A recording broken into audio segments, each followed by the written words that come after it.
Urusan sudah selesai, jadi enyahlah, dasar anak yatim piatu miskin, mantan suamiku, melontarkan kata-kata kasar itu, tanpa ragu setelah pengadilan secara resmi mengetuk palu perceraian kami. Nanti dia makan apa ya?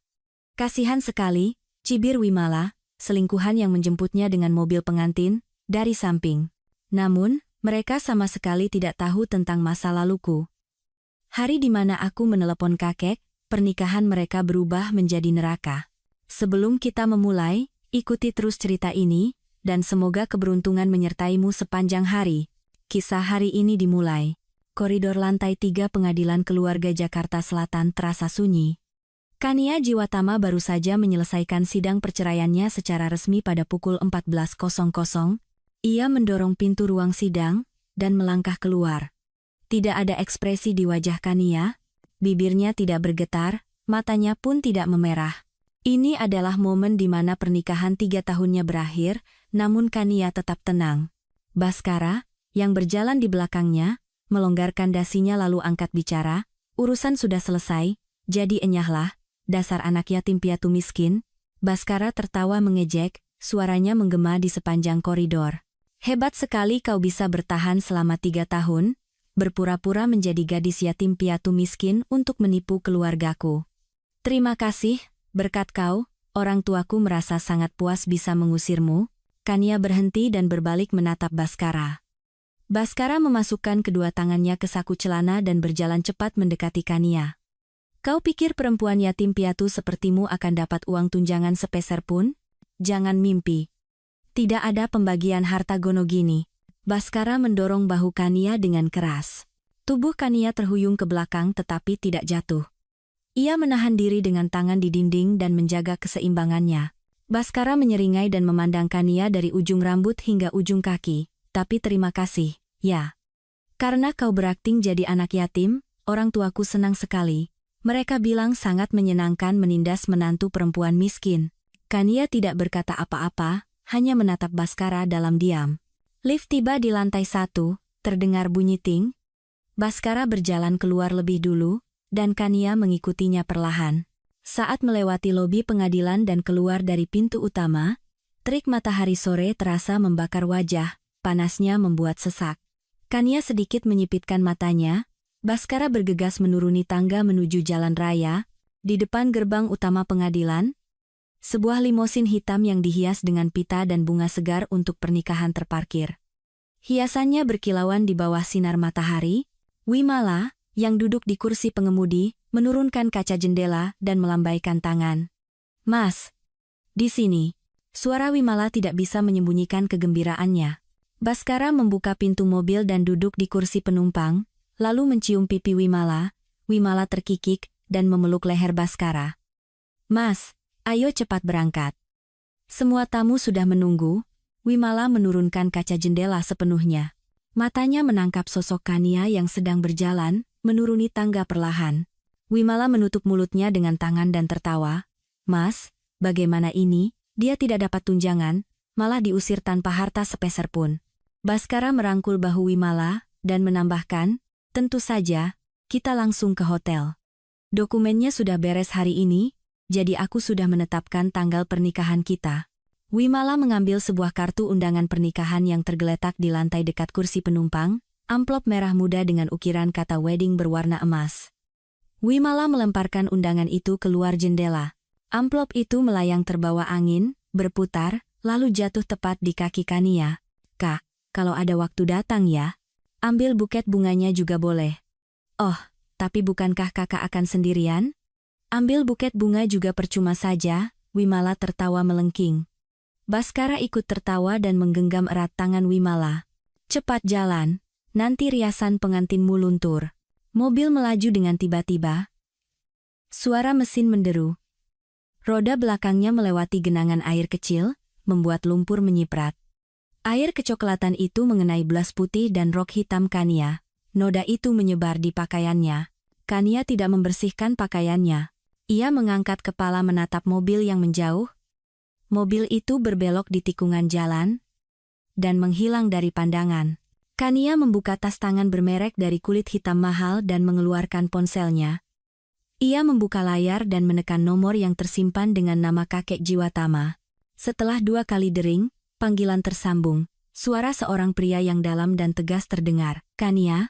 Iya, kakek. Ini aku. Suara Kania tenang dan mantap. Semuanya sudah beres. Baru saja menandatangani di hadapan hakim. Sekarang, aku dan Baskara sudah menjadi orang asing. Keheningan sejenak menyelimuti sambungan telepon, diikuti oleh suara lembut kakek. Pasti berat ya, bertahan selama 3 tahun ini. Kania menatap gedung pengadilan dan melanjutkan, mulai sekarang. Putus semua jalur keuangan PT Emas Gemilang Konstruksi dan urus masalah cek kosong mereka. Mata Kania menjadi dingin. Sesuatu yang telah ia siapkan selama 3 tahun harus meledak bersamaan hari ini. Baskara harus jatuh sebelum pernikahannya dimulai. Aku akan perintahkan sekretaris untuk segera menanganinya. Aku berangkat dulu, kek. Sampai jumpa. Percakapan singkat itu berakhir. Kania memasukkan kembali ponselnya ke dalam tas. Saat itu, 5 sedan hitam mewah berbaris memasuki area parkir pengadilan. Semuanya adalah mobil impor mewah model yang sama. Mobil-mobil itu berhenti berjajar di depan tempat Kania berdiri. Pintu pengemudi mobil terdepan terbuka. Seorang pria berjas hitam turun dari mobil dan membungkuk hormat pada Kania. Pria parubaya berusia 50-an itu memiliki postur yang tegap. Nona Direktur, kami sudah datang menjemput. Sekretaris itu, dengan sopan membuka pintu belakang. Kania masuk ke dalam mobil. Interior mobil terasa sejuk, dan jok kulitnya menebarkan aroma wangi yang lembut. Sekretaris duduk di kursi pengemudi dan menoleh ke belakang. Saya sudah menyiapkan tabletnya, Nona.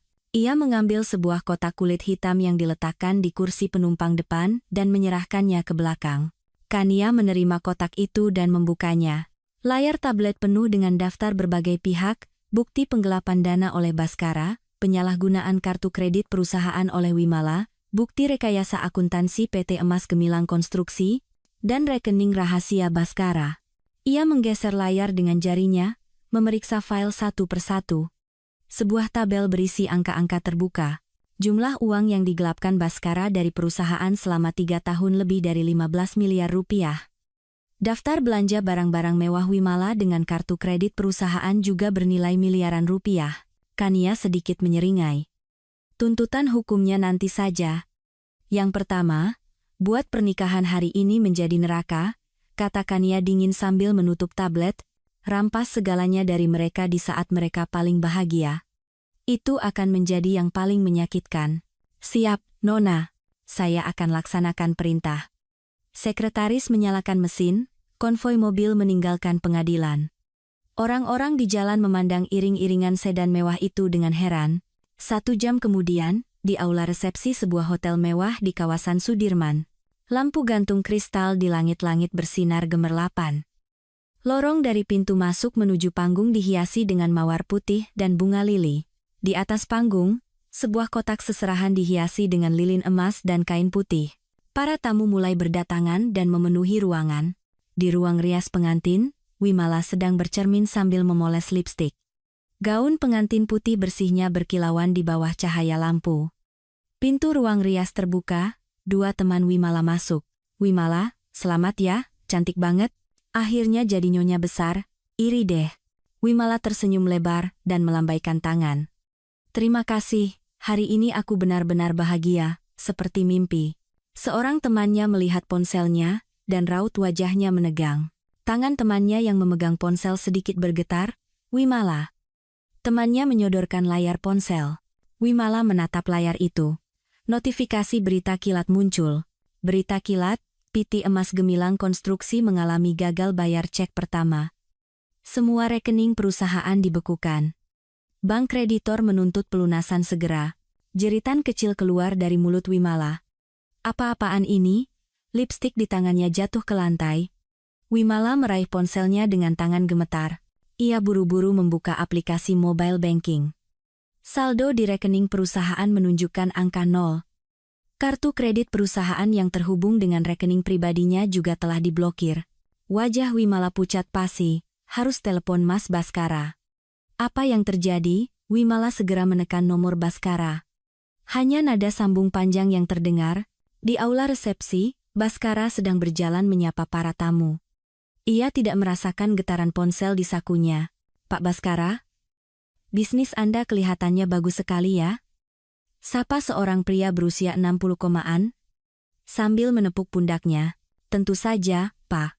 Sedang persiapan untuk go public. Bulan depan akan kami mulai prosesnya secara serius, jawab Baskara dengan bangga. Pada saat yang sama, di penthouse markas besar Jiwatama Group, pintu ruang ganti terbuka. Ruangan itu luas dan mewah seperti butik kelas atas. Gaun-gaun bermerek tergantung rapi berdasarkan warna di lemari pakaian yang besar. Kania mengambil gaun berwarna merah anggur. Kain sutranya terasa lembut di tangan. Ia berganti pakaian dan berdiri di depan cermin besar. Seorang penata rambut menyanggul rambut panjang Kania dengan elegan. Seorang penata rias dengan hati-hati memoleskan lipstik merah. Kania di cermin sangat berbeda dari penampilannya 3 tahun lalu. Saat itu, ia hanya mengenakan gaun katun sederhana dengan rambut pendek. Ia hampir tidak memakai riasan karena sungkan pada keluarga suaminya. Tidak ada perhiasan, baik kalung maupun anting. Tetapi Kania di cermin sekarang tampak anggun. Kalung berliannya berkilauan mewah di lehernya. Kania menatap dirinya di cermin. Ia tersenyum. Senyum yang dingin dan tajam. Ini baru permulaan. Waktunya menunjukkan siapa Kania Jiwatama yang sebenarnya. Gumam Kania pada dirinya sendiri. Sekretarisnya masuk melalui pintu. Nona Direktur. Mobil sudah siap. Tim keamanan juga sudah siaga. Kania mengenakan sepatu hak tinggi dan bangkit berdiri. Langkah Kania saat meninggalkan penthouse itu mantap, tanpa keraguan. Waktu pembalasan dendam telah dimulai. Aula resepsi yang mewah dipenuhi mawar putih dan lili. Sekitar 200 tamu memenuhi ruangan. Seorang profesor yang menjadi pembawa acara berada di atas panggung memegang mikrofon. Semoga kedua mempelai saling mencintai dan menghormati selamanya. Suara pembawa acara menggema di seluruh ruangan, diiringi musik yang merdu. Baskara menggenggam erat tangan Wimala. Wimala menunduk sedikit, tersipu malu.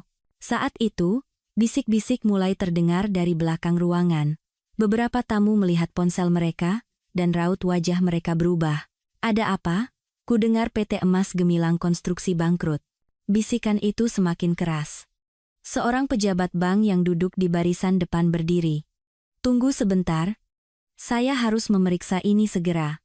Pembawa acara berhenti bicara dengan wajah bingung. Di layar besar di depan aula, yang tadinya menayangkan video pernikahan, tiba-tiba berkedip lalu mati. Kemudian, muncul teks berita kilat berwarna merah. Berita kilat, Jiwatama Group membatalkan kontrak dan menarik semua dana dari PT Emas Gemilang Konstruksi. Proses penyitaan aset dimulai. Aula resepsi seketika menjadi gempar. Semua tamu serentak menatap layar. Wajah Baskara pucat pasi. Apa-apaan ini? Katanya tergagap. Seorang investor yang duduk di belakang bergegas naik ke atas panggung. Baskara, bagaimana dengan uang kami?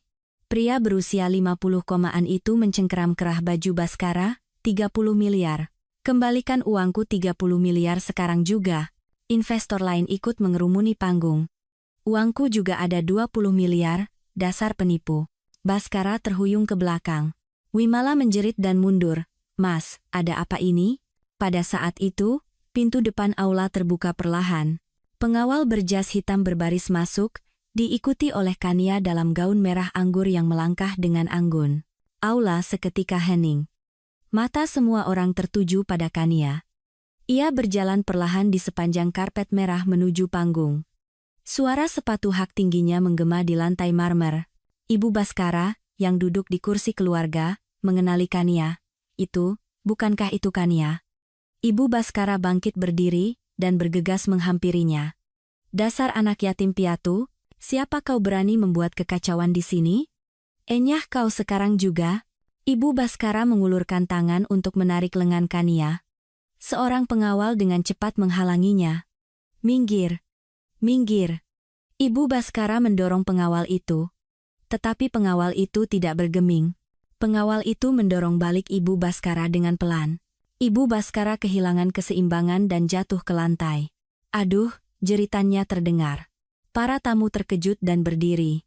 Kania bahkan tidak melirik mantan ibu mertuanya yang jatuh. Ia terus berjalan ke atas panggung. Kania naik ke panggung dan mengambil mikrofon. Terdengar suara desis saat mikrofon dinyalakan. Kania perlahan membuka mulutnya. Selamat malam, semuanya. Suara Kania menggema di seluruh ruangan. Ada yang mengenal saya, dan ada juga yang tidak. Saya rasa, saya harus memperkenalkan diri terlebih dahulu. Kania memandang berkeliling ruangan perlahan. Saya bukan anak yatim piatu. Saya adalah Kania Jiwatama, cucu dari Presiden Direktur Adiwijaya Jiwatama dari Jiwatama Group. Aula kembali gempar. Para tamu saling berpandangan dan berbisik. Jiwatama Group? Cucu Presiden Direktur? Berarti dia pewaris konglomerat? Baskara menatap Kania dengan kaget, mulutnya ternganga tak bisa berkata-kata. Wajah Wimala juga pucat pasi. Sekretaris Kania membawa sebuah tas dokumen hitam ke atas panggung. Ia membukanya dan mengeluarkan setumpuk dokumen tebal. Kania mengambil tumpukan itu. Bapak Baskara, Anda telah menghina dan menindas saya dengan menyebut saya anak yatim piatu selama 3 tahun, bukan? Kania tersenyum dingin lalu menyebarkan dokumen itu satu persatu ke udara. Kertas-kertas itu melayang seperti salju. Para tamu mengambil dokumen yang jatuh. Ini adalah rincian penggelapan dana perusahaan oleh Bapak Baskara. Selama 3 tahun, ia mentransfer 20 miliar rupiah ke rekening pribadinya. Kania mengambil lembar dokumen berikutnya. Dan ini adalah rincian belanja barang-barang mewah oleh Nona Wimala dengan kartu kredit perusahaan, totalnya 9 miliar rupiah. Wimala menjerit, "Ah, itu tidak benar. Masih ada bukti penggelapan pajak oleh PT Emas Gemilang Konstruksi senilai 35 miliar rupiah. Kania terus menyebarkan dokumen. Para tamu menahan napas saat melihatnya. Ayah Baskara berlari ke atas panggung. Apa-apaan ini? Kapan kami melakukan ini? Semua bukti ada di sini. Dan saya sudah menyerahkannya ke Dinas Pajak dan Kejaksaan, kata Kania dengan tenang. Ayah Baskara terhuyung. Oh, keluarga kita hancur. Hancur sudah. Ayah Baskara memegangi dadanya dan jatuh pingsan ke lantai, mulutnya berbusa. Ayah. Ibu Baskara berlari menghampiri suaminya. Para tamu sibuk menelepon ambulans. Wimala berlari menyerang Kania. Ini semua salahmu. Kau menghancurkan segalanya. Wimala mengangkat tangannya untuk menampar Kania. Kania dengan cepat menangkap pergelangan tangan Wimala. Ia memelintirnya. Aduh. Wimala menjerit kesakitan. Kania berbisik di telinga Wimala, balasan karena merebut suamiku adalah menjadi nyonya dari perusahaan yang bangkrut, murah sekali, bukan? Kania melepaskan pergelangan tangan Wimala dengan kasar. Wimala jatuh tersungkur di lantai, gaun pengantinnya kusut dan kotor. Baskara mendekati Kania. Tidak. Nona Kania. Mari kita bicara lagi. Saya salah. Baskara berkata dengan suara gemetar. Bisakah kita batalkan perceraian ini? Mari kita mulai dari awal. Kania menatap Baskara dengan dingin. Mulai dari awal denganmu? Kania tertawa mengejek. Ini baru pemanasan, yang sesungguhnya baru akan dimulai. Kania turun dari panggung. Petugas medis membawa Tandu masuk ke aula. Para tamu berhamburan ke arah pintu keluar. Aula resepsi seketika berubah seperti pasar. Baskara menarik Wimala berdiri dan berteriak. Ini semua salahmu. Kalau kau tidak menggodaku, hal seperti ini tidak akan terjadi. Wimala menepis tangan Baskara. Apa? Justru kau yang mendekatiku duluan. Kau saja yang tidak becus makanya gagal. Keduanya mulai bertengkar, saling mencengkeram kerah. Para wartawan dengan kamera berhamburan, masuk ke dalam aula. Kilatan lampu blitz menyambar Baskara dan Wimala. Bapak Baskara, apakah penggelapan dana itu benar? Nona Wimala, ada yang ingin Anda sampaikan? Para wartawan menyodorkan mikrofon. Kania berjalan keluar dari aula, meninggalkan semua kekacauan itu di belakangnya. Para pengawal mengikutinya dengan waspada. Di luar pintu keluar, wartawan sudah menunggu. Kilatan lampu blitz tak henti-hentinya. Nona Kania? Apakah hari ini Anda datang untuk balas dendam? Apa rencana Anda selanjutnya terhadap mantan suami Anda? Kania tidak menjawab pertanyaan apapun. Ia hanya tersenyum, masuk ke mobil, dan pergi. Hotel yang terpantul di kaca spion tampak semakin kecil. Kania memandang keluar jendela dan berkata dalam hati, ini baru permulaan. Sekretaris yang memegang kemudi mengangguk. Saya akan menyiapkan langkah selanjutnya, Nona. Mobil melaju dengan tenang di jalanan Jakarta pada malam hari. Seminggu kemudian, lobi kantor pusat PT Emas Gemilang Konstruksi tidak berbeda dengan reruntuhan. Pecahan kaca berserakan di lantai. Pintu depan dipenuhi stiker penyitaan berwarna merah. Petugas dari pihak kreditur mondar-mandir di koridor memeriksa aset yang tersisa, bawa meja itu. Buka brankas di sana, lihat apa ada yang tersisa, teriak seorang pria sambil menggeledah kantor. Baskara duduk meringkuk di sudut ruang rapat, pipinya tirus. Hanya dalam seminggu, janggutnya tumbuh lebat dan pakaiannya kusut. Dua pria berusia 50 kompaan menghampiri Baskara. Baskara, di mana uangnya? Salah satu dari mereka mencengkeram kerah Baskara dan menariknya berdiri. Pak, tolong beri saya waktu lagi, kata Baskara dengan suara gemetar. Waktu? Sudah kuberi waktu seminggu. Pria satunya meninju perut Baskara. Baskara membungkuk dan mengerang. Kalau uangnya tidak ada hari ini, akan kupotong jarimu satu persatu. Pria itu melepaskan kerah Baskara. Baskara jatuh ke lantai. Saat itu, pintu ruang rapat terbuka. Seorang pria berjas hitam masuk. Pria berusia 30-anan, tinggi, dengan bahu lebar. Para penagih utang menatap pria itu. Siapa kau? Aditya? Jawab pria itu sambil menyodorkan kartu nama. Tertulis Aditya. Spesialis M.A. Untuk apa kau kesini? Saya telah membeli semua utang PT Emas Gemilang Konstruksi. Mulai sekarang, kalian harus menagih uangnya dari saya. Aditya mengeluarkan sebuah amplop dokumen dan menyerahkannya kepada penagih utang. Pria itu membuka dokumen. Nomor rekeningnya ada di sini, saya akan mentransfer uangnya hari ini juga, kata Aditya dengan tenang. Para penagih utang saling berpandangan. Benar. Jumlahnya juga sesuai. Oke. Ayo kita pergi. Kelompok pria itu meninggalkan ruang rapat. Suara langkah kaki mereka perlahan menjauh. Baskara bangkit dari lantai dan berlari menghampiri Aditya. Terima kasih, Pak. Terima kasih banyak. Baskara menjabat tangan Aditya dan mengguncangnya. Anda adalah penyelamat saya. Saya pasti akan membalas budi Anda. Aditya menepis tangan Baskara. Tidak perlu membalas budi. Aditya mengeluarkan 2 lembar dokumen dari sakunya dan menyerahkannya. Anda hanya perlu menandatangani 2 lembar ini. Baskara menerima dokumen itu. Ini apa? Surat pelepasan hak manajemen dan surat pengalihan aset pribadi, jawab Aditya datar. Wajah Baskara menegang. Apa maksudnya ini? Kalau begitu, saya tidak punya apa-apa lagi. Pilih saja. Tanda tangani, atau saya panggil para penagih utang itu kembali. Aditya tersenyum dingin. Tangan Baskara gemetar. Akhirnya, Baskara mengambil pena. Ia menandatangani dokumen itu dengan goresan kasar. Aditya mengambil dokumen itu dan menyimpannya. Terima kasih atas kerjasamanya. Silakan Anda keluar dari sini. Tapi, saya mau kemana? Tanya Baskara panik. Bukan urusan saya. Aditya berbalik dan berjalan keluar dari ruang rapat. Baskara terduduk lemas di lantai, memegangi kepalanya. Keesokan siangnya, di ruang kerja Direktur Utama Jiwatama Group, Kania duduk di depan meja kerja besar, memeriksa dokumen. Sekretarisnya mengetuk pintu dan masuk. Nona Direktur, Bapak Aditya ingin bertemu. Suruh dia masuk. Kania meletakkan penanya. Pintu terbuka. Aditya masuk. Ia mengenakan jas hitam yang sama seperti kemarin. Senang bertemu dengan Anda, Nona Kania. Aditya membungkuk. Silakan duduk. Kania mempersilakan. Aditya duduk di kursi di depan meja kerja. Ada urusan apa? Tanya Kania, sambil melipat tangan di dada. Saya punya penawaran. Aditya mengeluarkan dokumen dari tasnya dan meletakkannya di atas meja. Saya telah mengakuisisi PT Emas Gemilang Konstruksi. Tapi untuk membuat perusahaan ini benar-benar hancur, saya butuh bantuan Anda. Kania mengambil dokumen itu. Kenapa Anda meminta bantuan saya?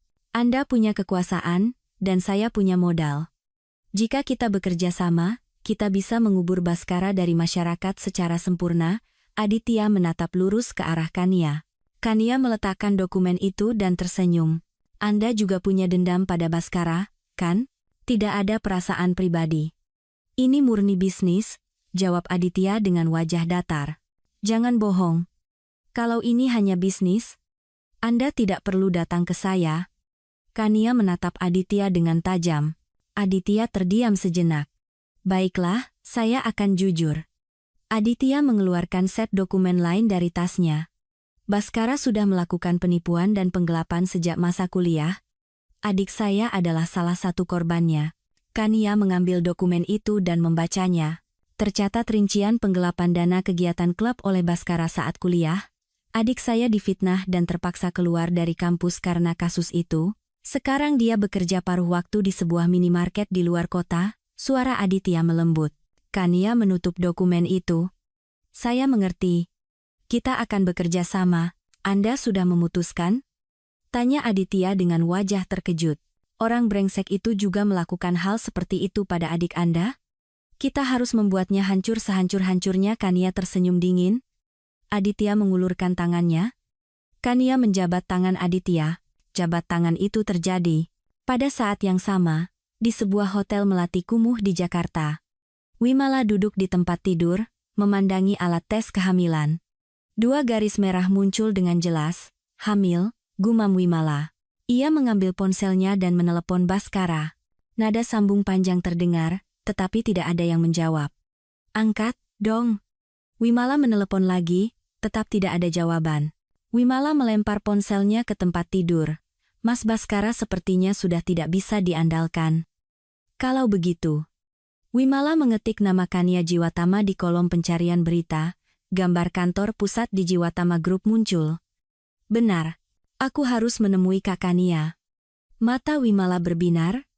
Kalau ada anak, setidaknya aku bisa dapat uang. Wimala mengemasi barang-barangnya dan meninggalkan hotel. Keesokan paginya, di lobi kantor pusat Jiwatama Group. Koridor dipenuhi karyawan yang baru datang bekerja. Tiba-tiba pintu depan dibuka dengan kasar. Wimala berlari masuk, rambutnya acak-acakan dan pakaiannya kusut. Kania, Kania, keluar kau, teriak Wimala. Orang-orang di lobi terkejut dan memandanginya. 2 petugas keamanan berlari mendekat. Anda mau apa di sini? Minggir, aku mau bertemu Kania. Wimala mendorong petugas keamanan dan berlari ke tengah lobi. Ia merebahkan diri di lantai, memegangi perutnya dengan kedua tangan. Tolong, aku hamil. Anak ini adalah pewaris Jiwatama Group, teriak Wimala seperti menjerit. Orang-orang di lobi mulai berbisik. Apa? Hamil? Di luar, para wartawan dengan kamera berhamburan masuk. Wimala telah menghubungi mereka sebelumnya. Kilatan lampu blitz mulai menyala. Nona Wimala, apakah Anda benar-benar hamil? Apakah ini anak Bapak Baskara? Wartawan menyodorkan mikrofon. Bapak Baskara pernah menikah dengan Nona Kania, kan? Kalau begitu, anak ini adalah pewaris Jiwatama Group. Wimala berteriak keras. Demi anak ini, tolong selamatkan PT Emas Gemilang Konstruksi. Saat itu, pintu lift terbuka. Kania turun bersama sekretarisnya. Ia turun setelah mendengar keributan di lobi. Wimala melihat Kania dan merangkak di lantai. Kak, tolong aku. Demi anak ini, Kania menatap Wimala, wajahnya tidak berubah. Kania mengangguk pada sekretarisnya. Sekretaris itu menelepon seseorang. Layar televisi besar di depan lobi menyala. Di layar, muncul catatan medis dari sebuah klinik kandungan. Nona Wimala hamil pada bulan Oktober tahun lalu, kata Kania dengan tenang. Pada saat itu, Nona Wimala belum bertemu dengan Bapak Baskara. Jadi, ini anak siapa? Layar berubah. Muncul foto Wimala bersama seorang pria. Ini adalah catatan Anda tinggal bersama dengan saudara Tirtayasa, seorang pelatih pribadi, dari bulan Agustus hingga Desember tahun lalu. Kania menunjuk ke layar. Wajah Wimala pucat pasi. Tidak mungkin. Saat itu, Baskara berlari masuk dari pintu lobi. Ia datang setelah mendapat telepon dari wartawan. Wimala, kau hamil? Baskara berlari mendekat. Wimala menatap layar televisi, wajahnya berubah masam. Apa ini? Pelatih pribadi? Bukan Mas. Wimala mengulurkan tangannya. Baskara menjambak rambut Wimala. Dasar pembohong. Baskara membenturkan kepala Wimala ke lantai. Aduh. Wimala menjerit. Baskara menendang perut Wimala. Bukan anakku. Berani-beraninya kau. Hentikan, hentikan. Wimala menangis tersedu-sedu. Wartawan mengarahkan kamera mereka. Kilatan lampu blitz tak henti-hentinya. Bapak Baskara, Anda melakukan kekerasan? Harus panggil polisi. Baskara dan Wimala bergumul di lantai, bertengkar. Kau menipuku, ini semua salahmu. Kau saja yang tidak becus makanya gagal. Keduanya saling mencakar wajah dan menarik rambut. Petugas keamanan berlari melerai mereka. Kania menyaksikan kejadian itu dengan tenang. Sekretaris berbisik padanya, "Nona Direktur, sebaiknya kita naik." Kania mengangguk dan berjalan ke lift. Suara pertengkaran Baskara dan Wimala terdengar dari belakang. Pintu lift tertutup. Senyum dingin muncul di bibir Kania. Malam itu, di sebuah taman kota yang sepi di Jakarta. Lampu-lampu taman memantulkan cahaya gemerlap di permukaan danau buatan. Kania duduk sendirian di bangku setelah menyuruh semua pengawalnya pergi. Angin malam berhembus sejuk. Kania merapatkan mantelnya dan menghela napas. Pembalasan dendam telah berhasil. Baskara dan Wimala telah hancur di mata masyarakat, PT Emas Gemilang Konstruksi runtuh, dan keluarga Baskara bangkrut. Tapi hati Kania terasa hampa. Hanya ini, gumam Kania. Bayangan keburukan orang-orang yang pernah ia anggap keluarga selama 3 tahun terus muncul di benaknya. Ia melihat wajah mantan ibu mertuanya, yang mengejeknya sebagai anak yatim piatu. Bayangan Baskara mencium Wimala juga muncul. Kania memejamkan matanya. Terdengar suara langkah kaki dari kejauhan. Seseorang berjalan mendekat perlahan. Kania membuka mata dan menoleh. Di belakangnya, ada Aditya. Aditya berdiri sambil membawa kantong belanjaan minimarket. "Bagaimana kau bisa di sini?" tanya Kania heran. "Kebetulan lewat, lalu melihat Anda." Aditya meletakkan 2 kaleng bir di samping bangku dan duduk di sebelah Kania, menjaga jarak sekitar 1 jengkal. "Aku ingin sendiri," kata Kania dingin. "Saya tidak akan mengajak bicara. Hanya akan duduk di sini." Aditya membuka 1 kaleng bir. Terdengar suara desis pelan. Kania melirik Aditya. Aditya memandang danau dan meminum birnya. Keheningan menyelimuti mereka. Kania membuka mulutnya. "Kau juga pernah dikhianati, kan?" "Ya," jawab Aditya singkat. "Soal apa?" tanya Kania. Aditya meneguk birnya lagi. 5 tahun lalu, saya mendirikan sebuah perusahaan rintisan di bidang IT, suara Aditya datar. "Saya punya tunangan, teman sekampus, kami membangun perusahaan itu bersama-sama." Kania menatap Aditya, "Tapi tunangan saya berselingkuh dengan mitra bisnis saya. Keduanya bekerja sama menggelapkan saham perusahaan." Aditya meremas kaleng bir kosong di tangannya. Terdengar suara kaleng remuk. "Saya tahu sebulan sebelum pernikahan, mitra bisnis saya memalsukan dokumen pengalihan saham. Perusahaan saya direbut seluruhnya." "Lalu apa yang kau lakukan?" tanya Kania pelan. "Berjuang secara hukum. Saya menuntut selama 2 tahun, tapi akhirnya kalah." Aditya tersenyum pahit. "Bukti tidak cukup, pengadilan memutuskan bahwa saya memberikan saham itu secara sukarela." Kania mengangguk. "Setelah itu, saya memulai dari awal lagi. Merangkak dari titik terendah hingga menjadi saya yang sekarang." Aditya memandang danau. "Untuk balas dendam?" tanya Kania. "Awalnya iya. Tapi seiring berjalannya waktu, ada hal yang lebih penting dari balas dendam." "Apa itu?" "Bangkit kembali. Saya pikir, itulah pembalasan dendam yang sesungguhnya." Aditya berbalik menatap Kania. Mata Kania memerah. Air mata mengalir di pipinya. Kania menutup wajahnya dengan tangan. "Maaf. Aku tidak ingin menangis," suaranya bergetar. Aditya melepas jasnya dan menyampirkannya di bahu Kania. "Tidak apa-apa. Menangislah." Aditya kembali menatap danau. Kania menangis untuk waktu yang lama. Perasaan yang terpendam meledak. Aditya tidak berkata apa-apa, hanya duduk di sampingnya. Setelah beberapa saat, Kania menyeka air matanya. "Terima kasih." kata Kania pelan. Tidak masalah, Aditya menyodorkan kaleng bir yang tersisa. Kania menerimanya dan meminumnya seteguk. Bir dingin itu terasa menyegarkan. Apa yang akan kau lakukan selanjutnya? Tanya Aditya. Tidak tahu. Balas dendam sudah selesai, tapi aku belum memikirkan langkah selanjutnya, jawab Kania jujur. Bolehkah saya memberikan usulan? Aditya menatap Kania. Apa? Mari kita coba proyek baru menggunakan lahan milik PT Emas Gemilang Konstruksi. Bagaimana? Proyek apa? Kania berbalik menatap Aditya. Kota cerdas hijau. Saya akan membuat proposalnya, kata Aditya dengan serius. Kenapa? Kenapa harus membangun kembali lahan perusahaan yang sudah bangkrut? Bukan membangun kembali, tapi memulai yang baru. Menciptakan sesuatu lebih mengesankan daripada menghancurkan, bukan? Aditya tersenyum. Kania menatap Aditya dengan saksama. Tatapan Aditya terlihat tulus. Akan kupikirkan, Kania tersenyum kecil. Bagus. Besok, saya akan kirim proposalnya. Aditya bangkit berdiri. Sebaiknya kita pulang. Angin malam sudah dingin. Kania ikut berdiri. Ia melepas jas Aditya dan mengembalikannya. Terima kasih untuk hari ini. Sama-sama. Keduanya berjalan berdampingan menuju tempat parkir. Keesokan paginya, sebuah email masuk ke kotak masuk Kania. Pengirimnya adalah Aditya.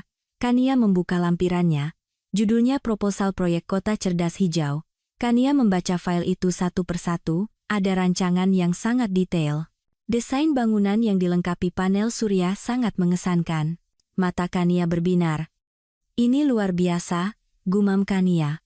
Ia mengambil ponselnya dan menelepon Aditya. Setelah 2 kali dering, panggilan tersambung. Aditya di sini. Ini aku, Kania. Proposalnya sudah kuterima. Bagaimana menurutmu? Suara Aditya terdengar tegang. Sangat bagus. Mari kita lakukan. Kania tertawa ceria. Benarkah? Iya. Aku akan menangani seluruh proyek ini. Mari kita ciptakan bersama. Terima kasih. Nona Direktur. Suara Aditya menjadi cerah. Nona Direktur apa? Panggil saja Kania. Kalau begitu, panggil aku Aditya. Keduanya tertawa bersama. Seminggu kemudian, di lokasi konstruksi bekas PT Emas Gemilang Konstruksi, indah, kan? Kania dan Aditya berjalan di sekitar lokasi. Mereka mengenakan helm proyek dan seragam kerja. Bagaimana kalau kita bangun alun-alun di tengah sini? Aditya menunjukkan rancangannya. Bagus. Pasang air mancur juga, ya? Kania mengangguk. Keduanya bekerja di lokasi siang dan malam, merevisi rancangan, dan rapat berulang kali. Semakin banyak waktu yang mereka habiskan bersama, semakin mereka saling memahami. Suatu sore, langit tiba-tiba mendung. Hujan deras mulai turun. Hujan! Teriak Kania. Ke kontainer di sana. Aditya menggandeng tangan Kania dan berlari. Keduanya berlari masuk ke dalam kontainer yang sempit. Suara hujan yang menghantam atap terdengar keras. Kania dan Aditya berdiri terengah-engah, pakaian mereka basah kuyup. Kau tidak apa-apa? Aditya menatap Kania dengan cemas. Iya, tidak apa-apa. Kania menyibakkan rambut basahnya ke belakang telinga. Aditya mengambil handuk dan memberikannya. Keringkan badanmu. Terima kasih. Kania mengeringkan rambutnya dengan handuk. Aditya juga mengibaskan rambutnya. Di dalam kontainer yang sempit, jarak di antara mereka sangat dekat. Kania mengulurkan tangan untuk menepis air dari bahu Aditya. Aditya juga mengangkat tangan untuk merapikan pakaian Kania, ujung jari mereka bersentuhan. Keduanya terkejut dan menarik tangan. Aditya juga mundur karena canggung. Maaf, kata mereka bersamaan. Keheningan yang canggung menyelimuti mereka. Wajah keduanya memerah, sepertinya hujan akan segera reda. Kania memandang keluar jendela. Iya, Aditya mengangguk. Suara hujan perlahan mereda. Sebulan kemudian, di sebuah pusat konvensi besar di Jakarta, hari presentasi untuk menarik investor. Di ruang tunggu, Kania memeriksa kembali materi presentasinya. Tangannya sedikit gemetar. Gugup sekali, gumam Kania pelan. Aditya menggenggam erat tangan Kania. Kau sudah cukup kuat dan hebat. Kau pasti bisa. Aditya menatap lurus ke arah Kania. Gemetar Kania berhenti. Terima kasih. Kania tersenyum. Pergilah. Aku akan menunggu di sini. Aditya melepaskan tangannya. Kania masuk ke ruang presentasi. Ia berdiri di atas panggung. Ratusan investor menatapnya. Kania memegang mikrofon. Selamat siang, saya Kania dari Jiwatama Group, suaranya tenang dan percaya diri. Hari ini, saya akan memperkenalkan proyek kota cerdas hijau kepada Anda semua. Video proyek mulai diputar di layar. Kania melanjutkan presentasinya dengan penuh keyakinan. Presentasi 30 menit berakhir. Keheningan sejenak lalu tepuk tangan membahana. Tepuk tangan itu menggema di seluruh aula. Para investor berdiri dan bertepuk tangan. Kania melihat ke bawah panggung. Aditya berdiri di barisan terdepan, bertepuk tangan dan tersenyum cerah. Kania juga tersenyum lebar saat menatap Aditya. Hatinya terasa hangat. Kehidupan yang dimulai dengan balas dendam kini bersemi dengan harapan baru. 6 bulan berlalu. Proyek Kota Cerdas Hijau sukses besar. Semua unit terjual habis pada penjualan perdana. Para investor mengantre untuk berinvestasi lebih lanjut. Harga saham di Jiwatama Group meroket setiap hari. Wajah Kania muncul di halaman depan surat kabar bisnis dengan judul Fenomena Kania, Eksekutif Muda. Ruang kerja Kania dipenuhi karangan bunga, ucapan selamat. Sekretaris masuk membawa dokumen. Nona Direktur, ini jadwal untuk acara malam ini. Terima kasih. Kania menerima dokumen itu, tertulis acara laporan kinerja Jiwatama Group dan upacara penunjukan penerus resmi. Senyum muncul di bibir Kania. Pukul 19.00, di aula besar markas Jiwatama Group, lampu gantung kristal bersinar gemerlapan. Karpet merah terbentang dari pintu masuk ke panggung. Tokoh-tokoh penting ekonomi dan politik mulai berdatangan. Anggota parlemen, direktur utama perusahaan besar, dan selebritas memenuhi ruangan. Lebih dari 200 tamu berkumpul. Di atas panggung, logo besar Jiwatama Group terpasang. Lampu sorot menerangi panggung. Orkestra mulai memainkan melodi yang indah. Memenuhi aula, di ruang tunggu, Kania bercermin merapikan rambutnya. Ia mengenakan gaun biru tua, kalung berlian berkilauan di lehernya. Aditya mengetuk pintu dan masuk. Ia mengenakan tuxedo hitam. Sudah siap? Tanya Aditya. Iya. Ayo pergi. Kania tersenyum dan bangkit. Aditya mengulurkan lengannya. Kania menggandeng lengan Aditya. Keduanya berjalan keluar dari ruang tunggu berdampingan. Di pintu masuk aula, pembawa acara memegang mikrofon. Kami persilakan. Wakil Direktur Utama Kania dan Direktur Aditya memasuki ruangan, tepuk tangan meriah terdengar. Kania dan Aditya berjalan di atas karpet merah, para tamu berdiri dan bertepuk tangan. Kilatan lampu blitz menyinari keduanya, Kania berjalan dengan anggun, Aditya berjalan mendampinginya. Ketika tiba di kursi VIP di depan panggung, kakek Jiwatama berdiri. Kania, cucuku, hebat sekali, kakek menggenggam tangan Kania. Ini semua berkat kakek, Kania tersenyum cerah. Pembawa acara kembali memegang mikrofon. Sekarang, kita mulai laporan kinerjanya. Video proyek mulai diputar di layar besar. Gambar kota cerdas yang telah selesai dibangun muncul. Gedung-gedung tinggi dengan panel surya, air mancur, dan taman di alun-alun. Para tamu berdecak kagum. Luar biasa. Indah sekali. Video selesai, lampu menyala. Kakek Jiwatama naik ke panggung, ia memegang mikrofon dan memandang para tamu. Terima kasih telah hadir malam ini, suara kakek menggema. Jiwatama Group memiliki sejarah 60 tahun. Saya telah memimpin perusahaan ini selama lebih dari 40 tahun. Kakek berhenti sejenak. Sudah waktunya menyambut era baru. Oleh karena itu, hari ini saya secara resmi mengumumkan. Kakek menatap Kania. Saya menunjuk cucu saya, Kania, sebagai Direktur Utama Jiwatama Group selanjutnya. Tepuk tangan menggema. Para tamu berdiri. Kania naik ke panggung. Kakek menggandeng tangannya dan berdiri di tengah panggung bersamanya.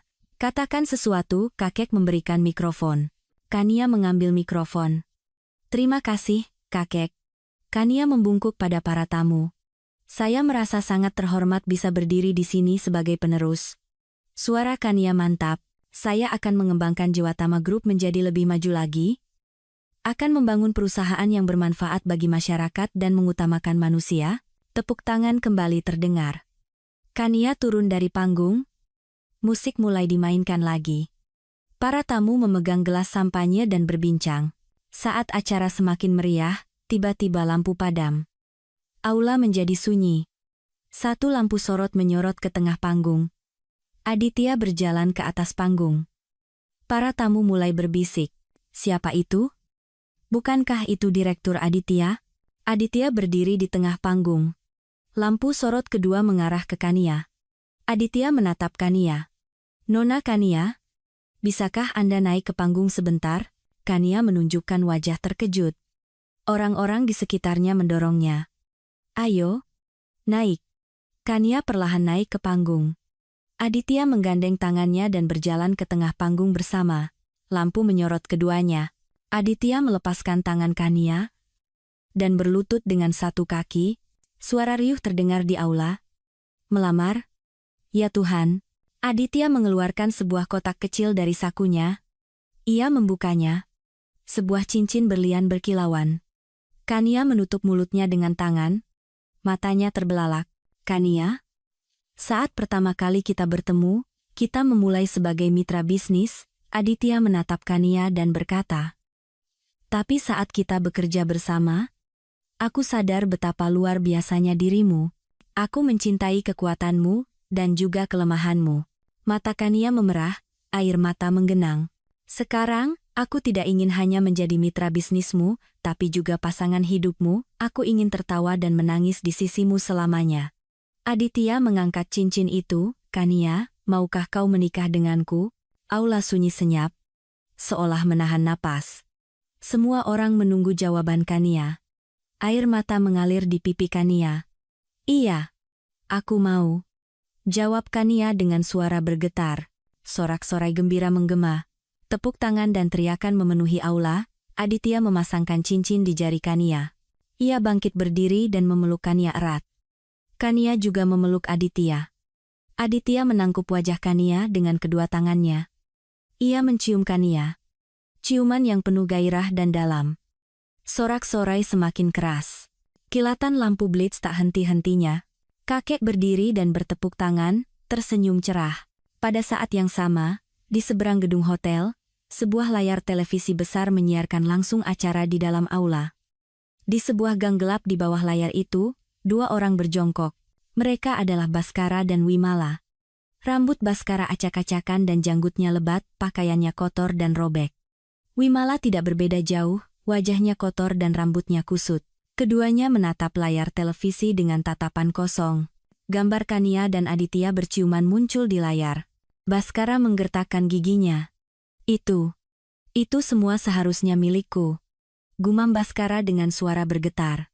Ia berbalik dan berteriak pada Wimala. Ini semua salahmu. Kalau kau tidak menggodaku, tempat itu seharusnya jadi milikku.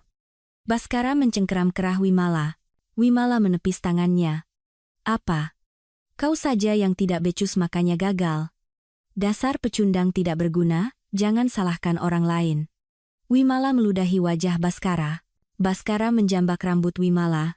Perempuan sialan. Keduanya bergumul di tanah. Orang-orang yang lewat menoleh. Lihat, gelandangan berkelahi. Bau sekali. Dua petugas keamanan hotel berlari mendekat. Apa yang kalian lakukan di sana? Seorang petugas keamanan menarik lengan Baskara. Jangan berkelahi di sini. Enyah. Petugas keamanan lainnya menyeret Wimala dengan kasar. Lepaskan aku, teriak Wimala. Petugas keamanan melempar keduanya keluar dari gang. Baskara dan Wimala terguling di tanah. Kalau kembali lagi, kami panggil polisi, teriak petugas keamanan lalu kembali masuk. Baskara terduduk di tanah, menatap layar televisi. Di layar, Kania tersenyum bahagia. Baskara memukul tanah. Argha. Jeritannya menggema di jalanan malam. Balkon aula resepsi. Kania berdiri memegang gelas sampahnya, memandang pemandangan malam. Aditya datang dari belakang dan menyampirkan jas di bahunya. Kedinginan? Tidak apa-apa, Kania tersenyum. Ia menatap ke arah petugas keamanan yang mengusir seseorang dari gang di kejauhan. Sepertinya itu Baskara dan Wimala. Tapi hati Kania tidak merasakan apa-apa. Benar-benar sudah berakhir, ya, kata Kania pelan. Apa? Tanya Aditya. Masa lalu? Sudah berakhir sepenuhnya? Kania berbalik menatap Aditya. Setelah ini, aku akan membangun masa depan baru bersamamu. Aditya merangkul Kania erat. Aku juga akan melakukan hal yang sama. Keduanya berpelukan dan menatap langit malam. Bintang-bintang bersinar gemerlapan. Suara musik terdengar dari dalam. Terdengar tawa para tamu. Senyum damai muncul di bibir Kania. Pembalasan dendam telah berakhir. Dan cinta telah dimulai. Kehidupan baru Kania sedang dimulai. Epilog. Setahun kemudian, di sebuah sore musim kemarau yang cerah, taman di belakang kantor pusat Jejiwatama Group dipenuhi bunga. Mawar putih dan lili menghiasi seluruh taman. Di atas halaman rumput, sebuah gapura pernikahan dihiasi kain putih, 50 kursi diatur di kedua sisi. Pernikahan yang sederhana, hanya mengundang kerabat dan teman dekat. Kakek Jejiwatama duduk di barisan terdepan, tersenyum bahagia. Musik klasik mengalun lembut. Di pintu masuk taman, Kania muncul. Ia mengenakan gaun pengantin putih bersih, berhiaskan renda yang berkilauan di bawah matahari. Ia mengenakan mahkota bunga kecil di kepalanya. Kania berjalan perlahan, para tamu berdiri dan bertepuk tangan. Wajah Kania penuh dengan senyum damai, sangat berbeda dari pernikahan dengan Baskara 3 tahun lalu. Senyum yang tulus dari hati. Aditya berdiri di bawah gapura, mengenakan tuxedo putih, tersenyum cerah melihat Kania. Matanya berkaca-kaca. Kania berdiri di samping Aditya. Keduanya saling berhadapan. Hari ini, kedua mempelai akan mengucapkan janji yang mereka tulis sendiri, kata pembawa acara. Aditya mengeluarkan secari kertas. Kania. Katanya menatap Kania lurus. Saat pertama kali aku bertemu denganmu, aku hanya memikirkan balas dendam. Tapi bersamamu, aku belajar bahwa yang lebih penting dari balas dendam adalah cinta. Suara Aditya bergetar. Aku akan berada di sisimu di saat kau sulit, tertawa saat kau tersenyum, dan menangis saat kau sedih. Aku akan mencintaimu selamanya. Air mata mengalir di pipi Kania. Kania juga mengeluarkan secari kertas. Aditya, kau muncul di saat aku paling terpuruk, kau membantuku bangkit dari kehancuran. Kania berhenti sejenak, menahan air mata. Tanpamu, aku mungkin masih terjebak dalam kegelapan balas dendam. Kaulah yang menunjukkan cahaya padaku. Sekarang, aku ingin menjadi cahayamu. Aku akan mencintaimu, di sisimu selamanya. Para tamu bertepuk tangan. Sekarang, silakan berciuman, kata pembawa acara. Aditya menangkup wajah Kania dan menciumnya. Ciuman yang panjang dan dalam, sorak-sorai dan tepuk tangan terdengar. Kelopak mawar merah muda berjatuhan dari langit. Kejutan dari para tamu. Pada saat yang sama, di Lembaga Pemasyarakatan Cipinang. Di sebuah sel isolasi, Baskara duduk di ranjang besi, mengenakan seragam narapidana. Rambutnya dipotong pendek, wajahnya tirus, dengan lingkaran hitam di bawah matanya. Ia memegang sobekan koran. Judulnya, Presiden Direktur Kania Jiwatama, menikah dengan Direktur Aditya. Dalam foto, Kania dan Aditya tersenyum. Tangan Baskara gemetar. Ia meremas koran itu. Argha, teriaknya, memukul pintu sel. Darah mengalir dari buku-buku jarinya. Seorang sipir datang. Kenapa teriak-teriak? Bunuh saja aku. Tolong bunuh aku. Baskara bersujud di lantai. Menangis. Mati? Kau dihukum seumur hidup?